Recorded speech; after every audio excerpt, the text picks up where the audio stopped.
I'm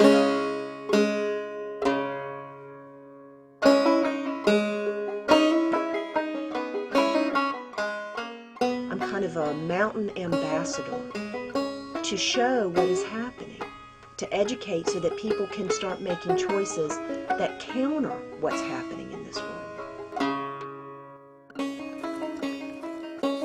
They took my family cemetery and they destroyed it. They took 7,000 acres around me and destroyed it. I'm prepared to do what I have to do to stay here. I'm prepared to do what I have to do to fight for it. When I first started coming here to Cayford, a lot of the areas that you just saw that were flattened were living, viable mountains with wildlife. They weren't these flattened moonscapes of nothingness that you see now.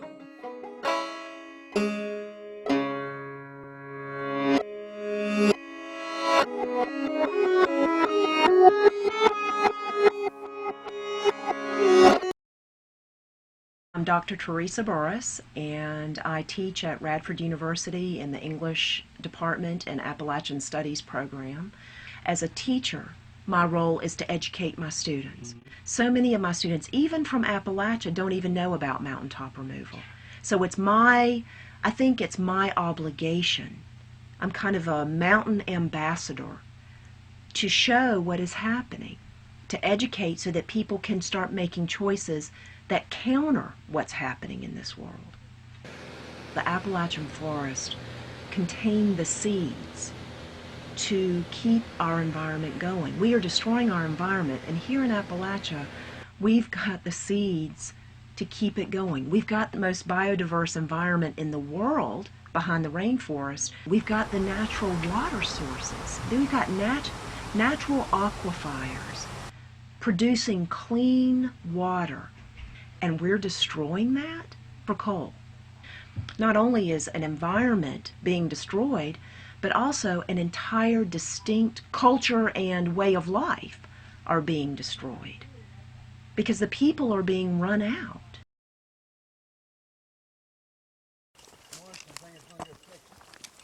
Larry Gibson is a very unique spokesperson for the cause to stop mountaintop removal, because he has held out. He's sitting on a piece of property that is worth multi-millions because of the coal that's there. But he represents the best of Appalachia in terms of not being bought and paid for. I've always told the people who would listen that I would not let them down and reverse my sayings or my thoughts on this issue. I'm not reversing on my thinking. If we don't do something, we're going to run out of pure, serene, beautiful land to live on and air to breathe. I'm in a hurry at doing what I'm doing because time's running out.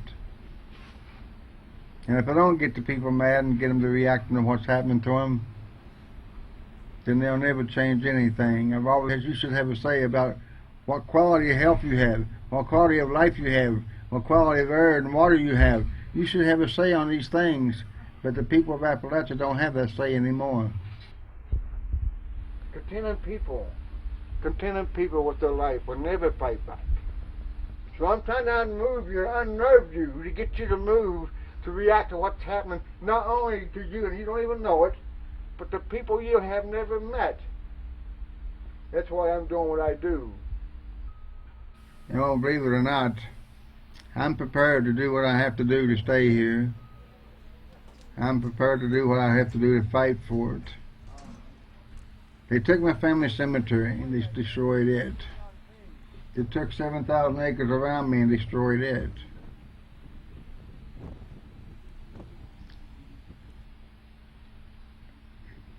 I will not be pushed off this place. There has to be something in a person's life that is worth taking a stand for.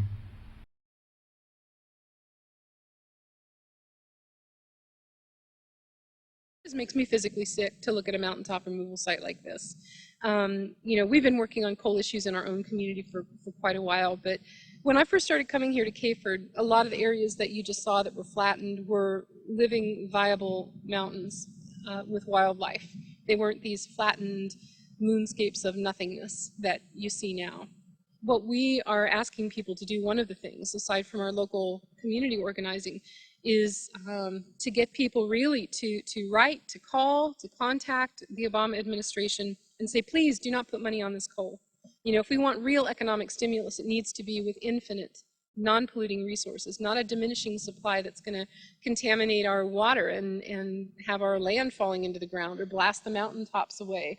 I spoke on a panel with some other women about these issues, and one of the people in the audience asked us, well, why don't you just move? Well, you know, we never asked them to come in here and destroy our communities, but she verbalized it better than, you know, it was what I was thinking, but she really put it into a nutshell. She was a Navajo woman from out west, and she said, my soul is in that land. My soul is in that land.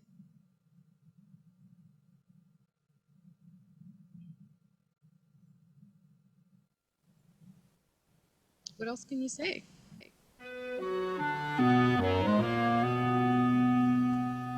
Some people say a man is made out of mud.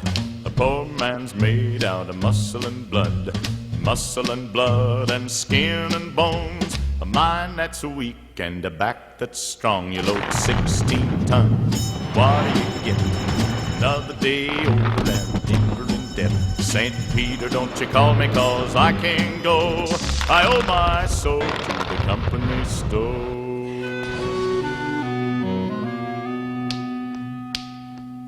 I was born one morning when the sun didn't shine. I picked up my shovel and I walked to the mine. I loaded 16 tons of number 9 coal, and the straw boss said, well, to bless my soul, you load 16 tons. What do you get? Another day older and deeper in debt. St. Peter, don't you call me, 'cause I can't go. I owe my soul to the company store.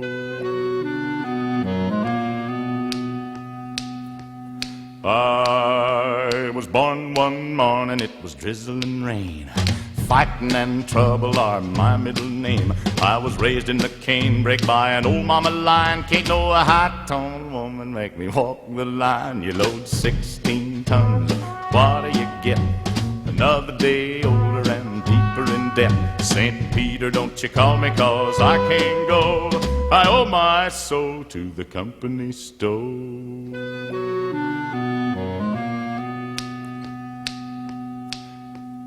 If you see me coming, better step aside. A lot of men didn't, a lot of men died. One fist of iron, the other of steel. If the right one don't get you, then the left one will. You load 16 tons, what do you get? Another day older and deeper in debt. St. Peter, don't you call me, 'cause I can't go.